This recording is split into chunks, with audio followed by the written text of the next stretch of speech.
미자 씨는 복도 많지. 그 나이에 저렇게 챙겨주는 남자를 만났으니 복지관 사람들이 그렇게 말했습니다. 시장 아주머니들도 병원 간호사도 처음 보는 사람들까지 다들 제게 늦게라도 복이 왔다고 했어요. 저도 처음엔 그 말이 맞다고 생각했습니다. 그런데요. 좋은 사람이라는 말은 누가 만들어주는 걸까요? 그 사람이 직접 만드는 건지 아니면 주변이 먼저 만들어 놓고 나는 그 안에서 믿어버리는 건지. 저는 60살이 되어서야 그걸 처음 생각해 봤습니다. 사람들 앞에 그 사람과 집안에 그 사람이 과연 같은 사람이었을까요? 시작 전 구독과 좋아요로 함께 해주시고 어느 지역에서 듣고 계신지 댓글로 한 번씩만 남겨주세요. 그곳에 행복이 닿길 바라겠습니다. 복지관 복도는 오후 햇살이 비스듬하게 들어오는 시간이었어요. 서예반이 막 끝난 참이었고 사람들이 삼삼오오 짐을 챙겨 나오고 있었습니다. 저도 낡은 장바구니를 들고 문을 나서는데 그 사람이 다가왔어요. 자연스럽게요. 아무렇지도 않다는 듯이 무거운 건 제가 들게요. 손목 안 좋다면서요. 말이 끝나기도 전에 장바구니가 제 손에서 넘어가 있었습니다. 저는 뭐라고 해야 할지 몰라서 그냥 서 있었어요. 손목이 안 좋다는 걸 언제 말했던가 생각했는데 기억이 잘 안 났습니다. 그 사람은 이미 앞서 걷고 있었고요. 그걸 본 박순자 씨가 옆에서 팔을 툭 쳤습니다. 미자 씨는 복도 많지 그 나이에 저렇게 챙겨주는 남자를 만났으니 주변에 있던 사람들이 웃으며 한마디씩 보탰어요. 저런 남자 흔치 않아요. 말도 참 곱게 하잖아. 늦게라도 복이 왔네. 저는 괜히 귀가 빨개졌습니다. 부끄럽기도 하고 싫지도 않았어요. 그랬거든요. 오랫동안 아무도 제 짐을 들어준 적이 없었으니까요. 누가 제 손목을 기억해 준 적도 없었고요. 그게 그렇게 낯설었습니다. 오태식 씨를 처음 만난 건 그보다 몇 달 전이었어요. 복지관 서예반 총무로 행사 때마다 먼저 나서서 움직이는 사람이었습니다. 어르신 짐 옮기는 것도 음료 세팅하는 것도 뒷정리도 늘 그 사람 손을 거쳤어요. 말투가 부드럽고 웃는 얼굴이 편안했습니다. 복지관 안에서 그 사람 흉보는 소리는 한 번도 들은 적이 없었어요. 첫인상이 좋았냐고 하면 솔직히 처음엔 그냥 성실한 사람이구나 싶었어요. 특별히 설레거나 그런 건 없었습니다. 그냥 눈에 거슬리는 데가 없는 사람. 그 정도였어요. 그런데 어느 날 복지관 봄 행사를 마치고 나오는데 제가 의자를 접다가 손가락을 찧었습니다. 작게 소리를 냈는데 그 사람이 행사장 반대편에서 걸어오더니 제 손을 들여다봤어요. 많이 다쳤어요? 어디 봐요. 별거 아니었습니다. 손가락 끝이 약간 빨개진 것뿐이었어요. 그런데 그 사람이 가방에서 조그만 파스를 꺼내 붙여줬습니다. 미리 가지고 다니던 거였어요. 그게 이상하게 마음에 걸렸거든요. 저는 그때 혼자 산 지 7년이 됐었습니다. 전 남편과 갈라선 뒤로 작은 임대 아파트에서 혼자였어요. 급식실 일은 그만뒀고 몸이 예전 같지 않아서 아르바이트도 오래 못했습니다. 복지관이 유일하게 나가는 곳이었어요. 혼자 사는 일에는 익숙해졌습니다. 밥도 혼자 먹고 병원도 혼자 가고 마트에서 무거운 걸 들 때도 혼자 들었어요. 누구한테 부탁하는 게 더 불편해서 그냥 혼자 했습니다. 그런데 밤에 혈압이 오르거나 어깨가 결려서 잠 못 드는 날이면 그 고요함이 너무 무거웠어요. 전화할 사람이 없는 게 아니라 전화해도 될 것 같은 사람이 없었던 거거든요. 수연이한테는 괜히 걱정 끼치고 싶지 않았고요.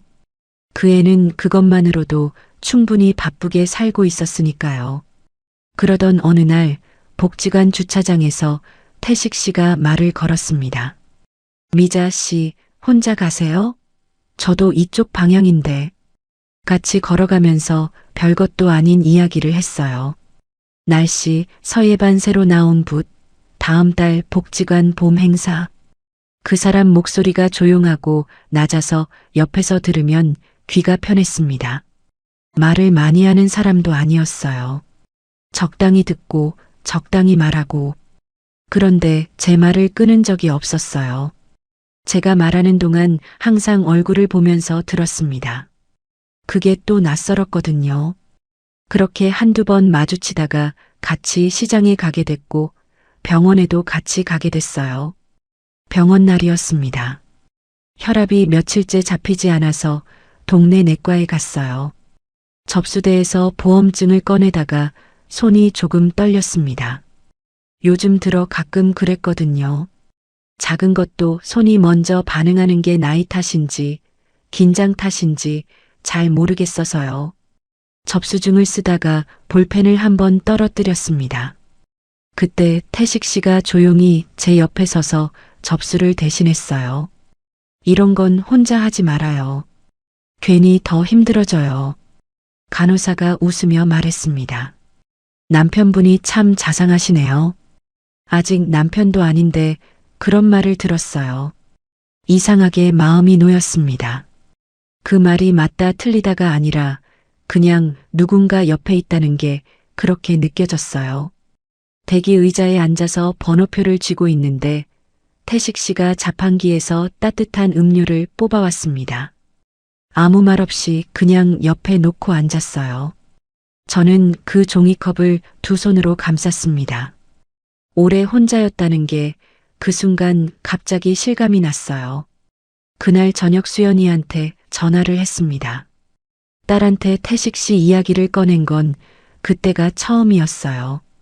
조심스럽게 그냥 복지관에서 만난 사람인데 인상이 좋다고 그 정도로만 말했습니다. 수연이는 잠깐 조용히 있다가 말했어요. 엄마, 너무 빨라. 밖에서 좋은 사람이랑 같이 사는 사람은 달라. 그 사람이 엄마한테 잘해주는 건 알겠는데 엄마 또 참고 살까봐 그래. 저는 서운했습니다. 솔직히 말하면 기껏 용기 내서 꺼낸 말인데 첫마디가 걱정이 아니라 경계였으니까요. 너는 엄마가 혼자 밥 먹는 밤을 모르잖아. 말이 나오다가 목이 조금 잠겼어요. 엄마도 이제 누가 옆에 있었으면 좋겠어. 수연이는 아무 말도 안 했습니다. 저도 더 말하지 않았어요. 전화기를 내려놓고 나서 한참 식탁을 바라봤습니다. 밥그릇 하나 반찬 두어 가지. 늘 그랬던 것처럼 식탁이 너무 넓었어요. 그 뒤로 태식 씨와 몇 달이 흘렀습니다. 복지관 봄 행사 때 같이 사진을 찍었고 여름엔 시장 근처 국밥집에서 밥을 먹었어요. 태식 씨는 항상 먼저 왔고 항상 끝까지 자리를 지켰습니다. 제가 무거운 걸 들면 뺏어 들었고 제가 길을 헤매면 먼저 찾아줬어요. 식당에서는 항상 제 쪽으로 국물이 안 튀는 자리를 골라 앉혔습니다. 그런 걸 따로 말한 적도 없는데요. 복지관 사람들이 그 모습을 매번 봤어요. 미자 씨, 그 사람이랑 잘 되는 거 맞지요? 그런 남자 요즘 없어요. 진짜로. 나이 들어서 저렇게 챙겨주면 그게 진심인 거야. 저도 그렇게 생각했습니다. 의심할 이유가 없었어요. 주변 사람 모두가 좋다고 했고 제 눈에도 좋아 보였으니까요. 수연이 말이 틀렸다고 속으로 생각했습니다. 이 사람은 다르다고. 혼인신고를 마친 날이었어요. 구청 창구에서 서류를 내고 나오는데 햇빛이 강했습니다. 태식 씨가 제 어깨에 손을 얹으며 말했어요. 이제 우리 가족이네요. 짧은 말이었는데 가슴이 뭉클했습니다. 그랬어요. 7년을 혼자 살다가 처음 듣는 말이었으니까요. 집 현관에 들어서자마자 태식 씨가 제 외투를 받아 걸었습니다. 그러면서 조용히 말했어요. 이제부터는 내가 당신 부끄럽지 않게 해줄게요. 저는 그 말을 들으면서 가슴이 따뜻했습니다. 그랬어요. 그때는 정말 그랬거든요.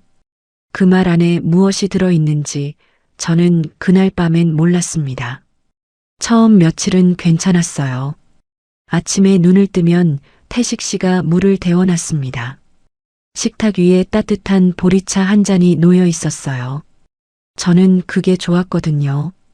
혼자 살 때는 아침에 일어나도 아무것도 없었으니까요. 냉장고 문을 열어야 그제야 하루가 시작됐는데 누가 먼저 준비해둔 것들이 식탁 위에 있다는 게 그게 참 사소하게 좋았습니다. 시장도 같이 갔어요. 태식 씨는 장을 볼 때 꼼꼼했습니다. 두부 하나를 살 때도 여러 개를 들어보고 생선은 눈을 보고 골랐어요. 저는 그냥 손에 잡히는 걸 담는 편이었는데 옆에서 보고 있으면 뭔가 배우는 것 같기도 했습니다. 복지관에서도 달라진 게 있었어요. 노래교실이 끝나고 나오면 태식 씨가 현관 앞에 서 있었습니다. 기다리고 있던 거예요. 사람들이 그걸 보고 또 한마디씩 했어요. 미자 씨 남편 진짜 다르다. 저 나이에 아내 마중 나오는 남자가 어딨어. 저는 그 말이 싫지 않았습니다. 솔직히 말하면 조금 으쓱하기도 했어요. 오랫동안 혼자였고 오랫동안 아무도 저를 기다려준 적 없었으니까요. 그런데요. 집에 들어오면 조금씩 달랐어요. 처음엔 정말 작은 것들이었습니다. 눈치채기 어려운 것들이요. 어느 날 저녁 제가 찬장에서 컵을 꺼내는데 태식 씨가 뒤에서 말했어요. 그 컵은 손님용이에요. 평소에는 저쪽 컵 쓰면 돼요. 저는 그냥 넘겼습니다. 그럴 수 있다고 생각했어요. 사람마다 집에서 쓰는 방식이 있으니까요. 그릇 놓는 자리도 말했어요. 밥그릇은 이쪽에 놓는 게 보기 좋아요. 반찬도요. 반찬은 너무 많이 꺼내면 없어 보여요. 한 번, 두 번. 처음엔 그냥 들었습니다. 성격이 꼼꼼한 사람이구나. 집 정리를 좋아하는 사람이구나. 그렇게 생각했어요. 그런데 그게 매일이었거든요. 밥을 차리면서도 설거지를 하면서도 냉장고를 열면서도 뭔가를 하면 꼭 한마디가 따라왔습니다.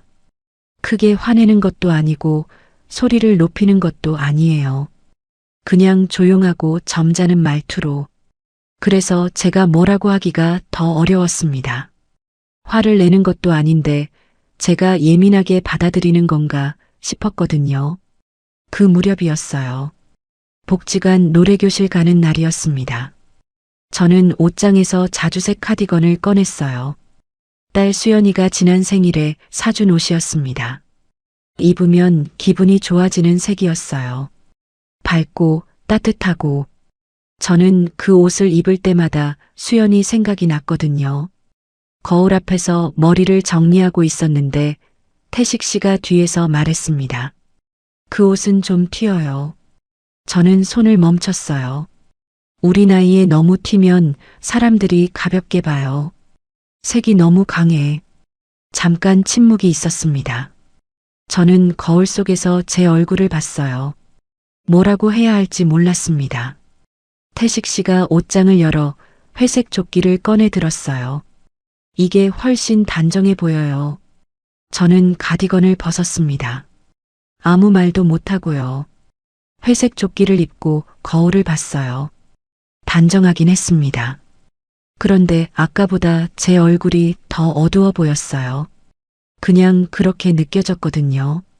태식 씨는 웃으며 말했습니다. 훨씬 낫네. 내가 당신 생각해서 하는 말이에요. 복지관에 가서도 하루 종일 옷깃만 만졌습니다. 순자 씨가 옆에서 말을 거는데 잘 들리지 않았어요. 머릿속에 아까 그 말이 자꾸 맴돌았거든요. 가볍게 보인다고 했습니다. 제가 입고 싶은 옷을 입으면 가볍게 보인다고요. 그게 자꾸 마음에 걸렸어요. 그로부터 며칠 뒤 아침이었어요. 일어나서 식탁 앞에 앉는데 뭔가 붙어 있었습니다. 태식 씨가 메모를 해둔 거였어요. 작은 종이에 빽빽하게 적혀 있었습니다. 국은 싱겁게, 컵은 오른쪽 선반. 외출 전 현관등 끄기. 전화는 식사 후에. 저는 그 메모를 한참 바라봤습니다. 태식 씨가 부엌에서 나오더니 아무렇지도 않게 말했어요. 헷갈릴까봐 적어둔 거예요. 나이 들수록 규칙이 있어야 편해요. 규칙이라고 했습니다. 저는 그 단어가 이상하게 귀에 걸렸어요. 규칙. 우리 집인데 규칙이라고. 그런데 또 반박을 못했습니다. 말이 틀린 것도 아니고 화낼 이유도 없는 것 같고 그냥 그렇구나 하고 넘어갔어요. 그렇게 넘어가는 날이 쌓였습니다. 그러던 어느 저녁이었어요. 밥을 먹고 나서 수연이한테 전화를 하려고 휴대폰을 들었습니다. 그런데 태식 씨가 말했어요. 전화는 식사 후에 한다고 했잖아요. 저는 식사가 막 끝난 참이었거든요. 지금 식사 후 아닌가요? 태식 씨가 조용히 웃었습니다. 설거지까지 마치고 나서요. 식탁 정리가 끝나야 식사 후에요. 저는 휴대폰을 내려놨어요. 뭔가 말하려다가 그냥 뒀습니다. 설거지를 하면서 손이 좀 빨개졌어요.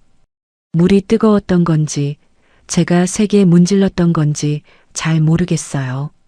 수연이한테 전화를 한 건 한참 뒤였습니다. 조심스럽게 말을 꺼냈어요. 수연아, 엄마가 좀 답답해. 수연이가 잠깐 있다가 말했습니다.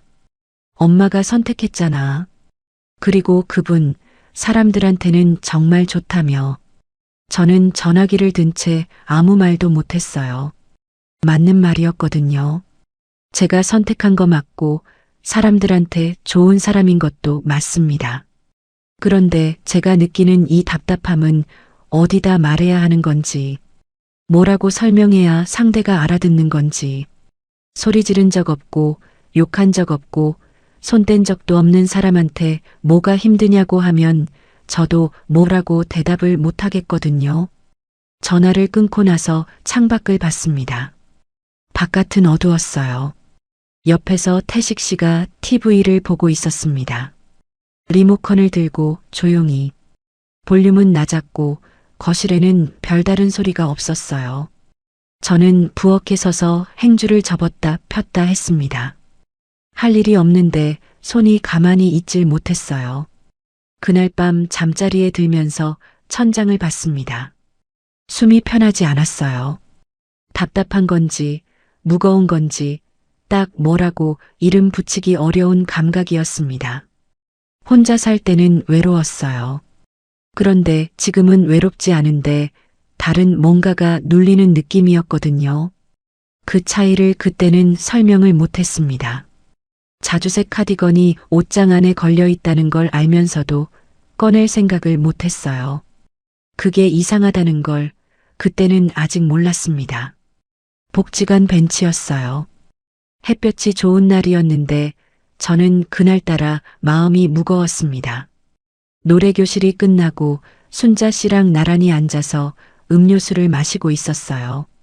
벤치 옆으로 비둘기 한 마리가 왔다 갔다 했고 사람들은 삼삼오오 흩어지고 있었습니다. 순자 씨가 먼저 말을 걸었어요. 언니, 요즘 좀 어때요? 얼굴이 예전보다 좀 피곤해 보이던데. 저는 잠깐 망설였습니다. 말을 꺼낼까 말까. 한참을 음료수 캔만 만지작거리다가 조심스럽게 입을 열었어요.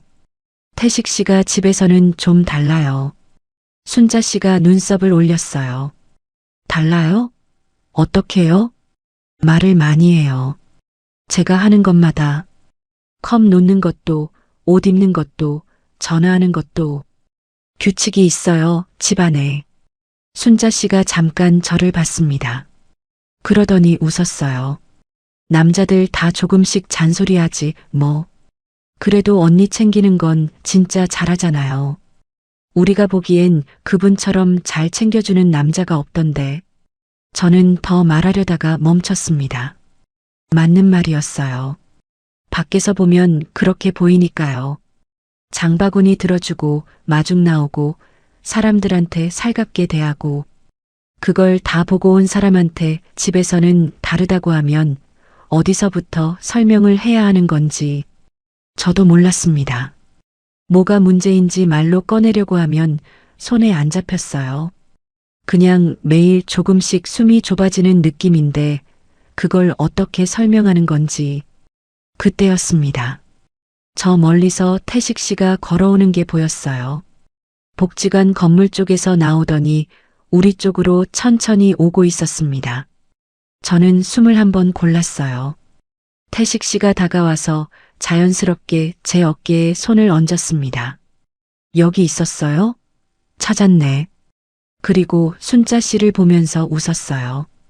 우리 미자 씨가 요즘 잠을 못 자서 예민해요. 제가 더 잘 챙겨야죠, 하. 순자 씨가 고개를 끄덕였습니다. 그렇구나. 언니 잠을 못 자요? 나이 들면 그게 제일 힘들죠. 저는 입을 다물었어요. 방금 제가 한 말이 통째로 뒤집혔습니다. 제가 집에서 답답하다고 한 게 아니라 잠을 못 자서 예민한 사람이 된 거예요. 태식 씨가 한 문장으로 그렇게 만들어버렸습니다. 웃으면서요. 순자 씨는 아무것도 몰랐어요. 저도 더 말할 수가 없었고요. 집에 돌아오는 길 내내 아무 말도 안 했습니다. 태식 씨는 제 옆에서 오늘 날씨가 좋다느니 복지관 행사가 다음 달에 있다느니 이야기를 했어요. 저는 네, 짧게만 받았습니다. 목 안쪽이 뭔가 막혀 있는 것 같았어요. 삼켜도 내려가지 않는 게 있었습니다. 그날 저녁이었어요. 수연이한테서 문자가 왔습니다. 엄마, 오태식 아저씨가 전화했어. 엄마 요즘 예민하시다고 하던데 괜찮아? 저는 그 문자를 보고 한동안 휴대폰을 내려놓지 못했습니다. 태식 씨가 딸한테 먼저 전화를 한 거였어요. 제가 말하기도 전에요. 가슴이 서늘했습니다. 차갑다는 느낌이 아니라 뭔가 바닥이 빠지는 느낌이었어요. 저는 천천히 생각해 봤습니다. 복지관에서 순자 씨한테 한 말, 수연이한테 온 문자, 그리고 그전에도 있었던 일들. 태식 씨는 제가 불편하다고 말하기 전에 이미 제 주변 사람들한테 먼저 말을 해두고 있었던 겁니다. 미자가 요즘 기억이 자주 흔들려요. 혼자 오래 살아서 말이 조금 날카로워요. 제가 최대한 맞춰주고 있습니다. 이 말들이 언제 어디서 퍼졌는지 저는 몰랐어요. 그런데 결과는 알 수 있었습니다. 제가 무슨 말을 해도 사람들은 이미 저를 예민한 사람으로 알고 있었어요. 태식 씨가 힘들게 맞춰주고 있는 사람으로요. 그러니까 제가 힘들다고 말하면 그게 오히려 증거가 됐습니다. 봐, 또 예민하잖아 하고요. 수연이한테 답장을 할 수가 없었어요. 뭐라고 써야 할지 몰랐습니다. 괜찮다고 쓰면 거짓말이고 안 괜찮다고 쓰면 또 예민한 사람이 되는 거고 저는 한참 빈 답장창을 보다가 그냥 휴대폰을 뒤집어 놨어요. 화면이 식탁 바닥에 닿는 소리가 났습니다. 숨이 막혔어요. 이상한 건 분명히 있는데 제가 설명을 못하는 겁니다. 소리 지른 적도 없고 욕한 적도 없고 손 뗀 적도 없는 사람이에요. 그런데 저는 매일 뭔가를 조심하고 있었거든요.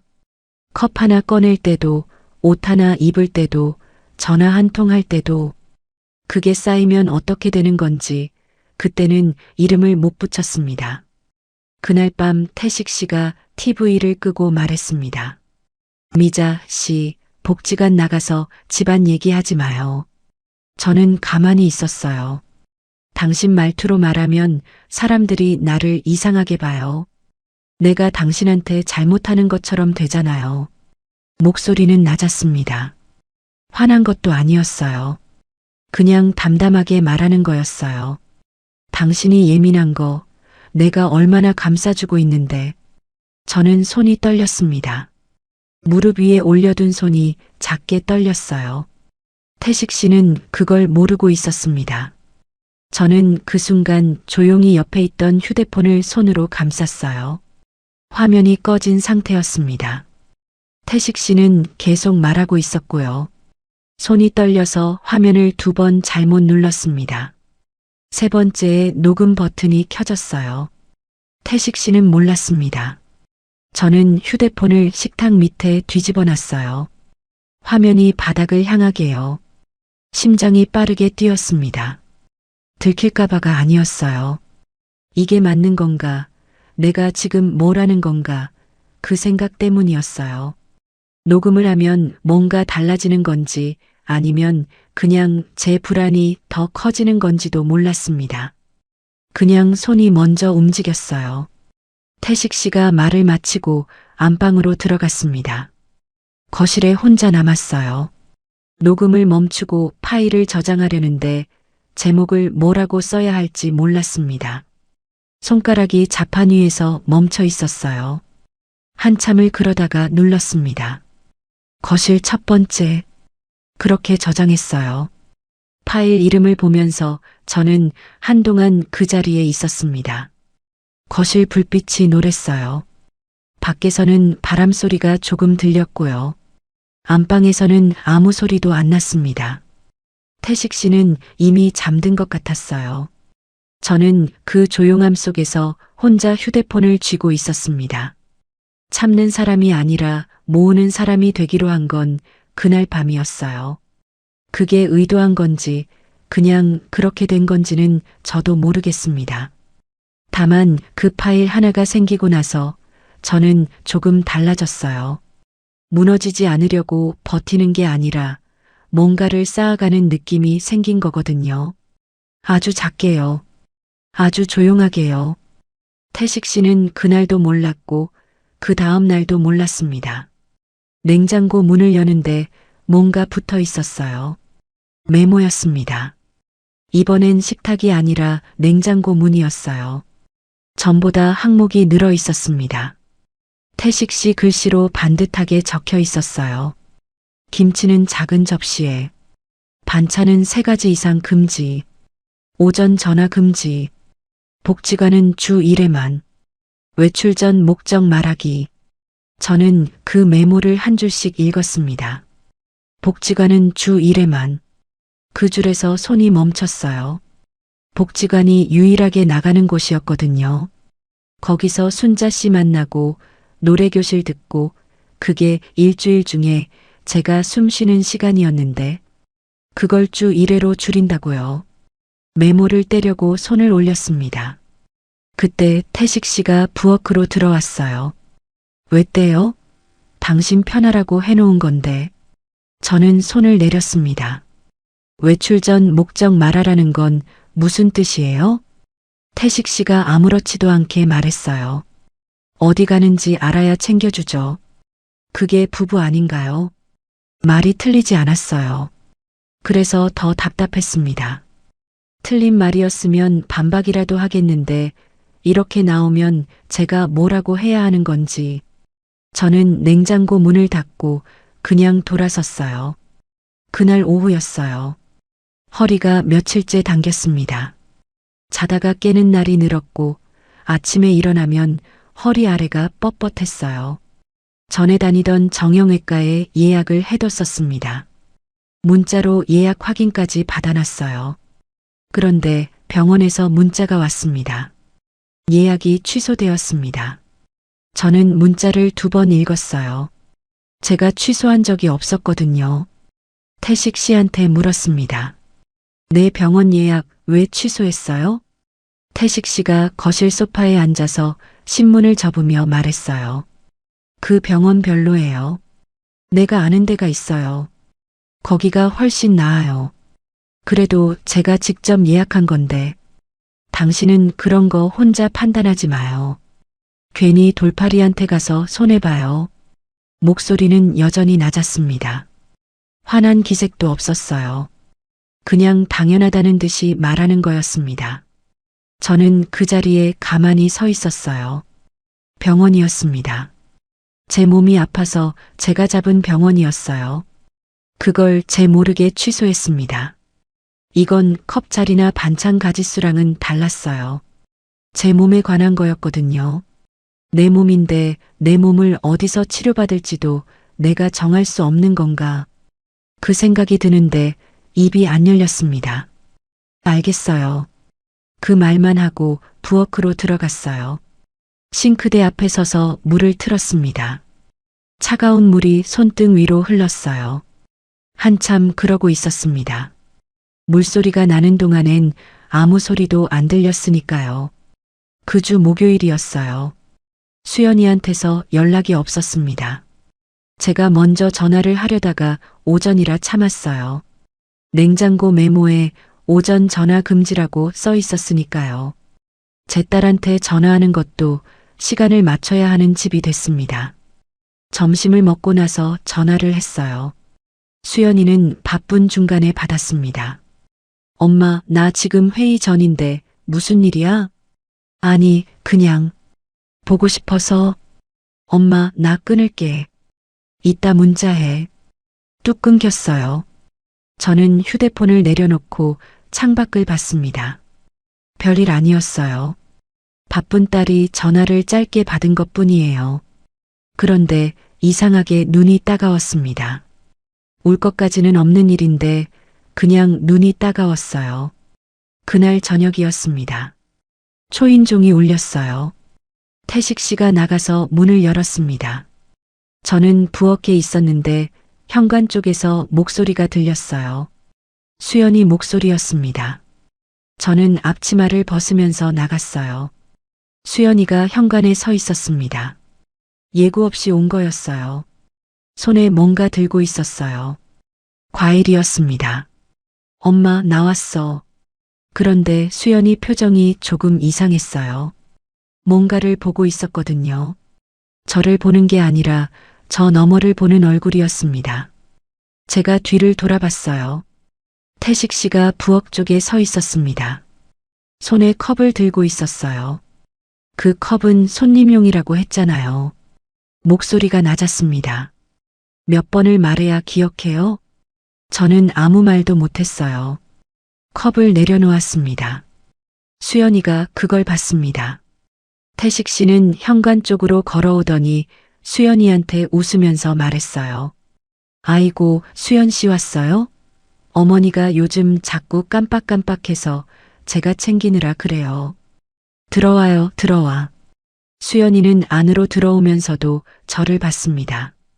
제 손을 봤어요. 컵을 내려놓은 제 손이 조금 떨리고 있었거든요. 저는 그걸 들키고 싶지 않아서 앞치마 자락을 잡았습니다. 셋이서 거실에 앉았어요. 태식 씨가 과일을 썰어 오겠다고 했습니다. 부엌에서 소리가 났어요. 칼소리, 접시 소리. 수연이가 제 옆에 가까이 앉아서 낮게 물었습니다. 엄마, 괜찮아? 저는 고개를 끄덕였어요. 괜찮아. 수연이가 제 손을 잡았습니다. 아무 말 없이요. 태식 씨가 과일 접시를 들고 나왔어요. 환하게 웃으면서요. 우리 딸 왔으니까 오늘 좋은 날이네. 자주 와요, 수연 씨. 수연이가 돌아가기 전에 현관 앞에서 저한테 작게 말했습니다. 엄마, 혹시 녹음 같은 거 있어? 저는 아무 대답도 안 했어요. 그냥 휴대폰을 꼭 쥐었습니다.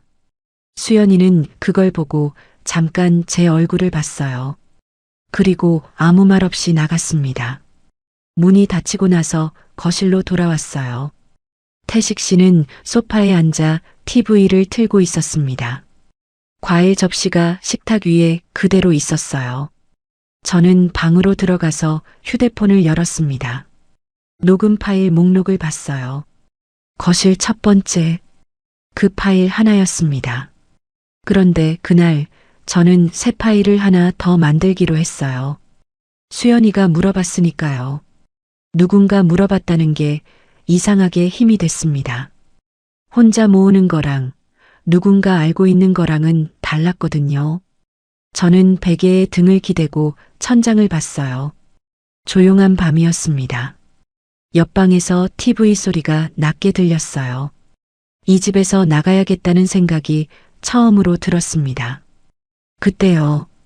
그날 밤이 처음이었어요. 수연이한테 연락을 한 건 제가 먼저였어요. 문자를 보냈습니다. 짧게요. 할 말이 있으니 잠깐 볼 수 있냐고. 수연이가 바로 답장을 했어요. 언제요? 어디서요? 저는 집 근처 카페 이름을 보냈습니다. 태식 씨가 모르는 곳이었어요. 복지관 쪽이 아니라 반대 방향 골목 안에 있는 작은 카페였거든요. 약속 날 아침, 저는 외출 준비를 하면서 태식 씨한테 말했어요. 시장 다녀올게요. 태식 씨가 말했습니다. 뭐 살 거예요? 두부하고 파요. 오래 걸려요? 1시간이요. 그렇게 말하고 나왔습니다. 거짓말이었어요. 처음으로 태식 씨한테 거짓말을 했습니다. 이상하게 죄책감이 없었어요. 오히려 발걸음이 조금 가벼웠습니다. 카페에 먼저 도착했어요. 창가 자리에 앉아서 문 쪽을 봤습니다. 손이 조금 차가웠어요. 날씨 때문인지 긴장 때문인지 몰랐습니다. 음료를 시켜놓고 휴대폰을 꺼냈어요. 녹음 파일 목록을 열었습니다. 거실 첫 번째, 주방 컵, 현관 외출, 병원 예약 취소, 복지관 가지 마. 파일이 5개였어요. 저도 몰랐습니다. 세어본 적이 없었거든요. 그냥 그때그때 켰다 껐다 했는데 5개가 쌓여 있었어요. 그걸 보는데 가슴이 이상하게 먹먹했습니다. 이게 다 내 집에서 생긴 일들이구나. 이게 다 내 일상이었구나. 수연이가 들어왔어요. 저를 보더니 잠깐 멈췄습니다. 그러고는 아무 말 없이 앞에 앉았어요. 음료를 시키지도 않았습니다. 엄마 뭐야? 말투가 물음표가 아니었어요.